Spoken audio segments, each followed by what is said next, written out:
An official with the European Travel Commission hopes that more Chinese tourists could visit Europe and expects that the return of Chinese tourists could boost revenues for the European tourism sector.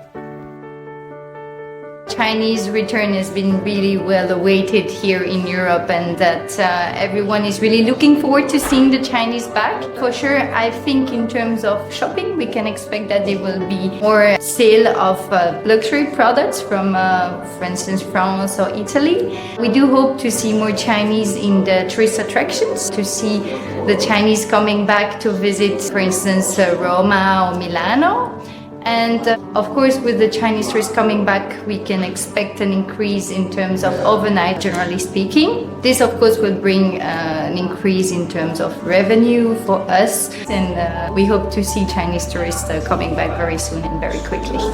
From what we see in terms of number, and if we look at what's happening in China, we can expect that the new tourists, we may say, are going to spend more time in different destinations in the different countries. We hope that there will be more time spent in the different locations, discovering local culture, discovering local food, more quality time, and better understanding between also the two cultures.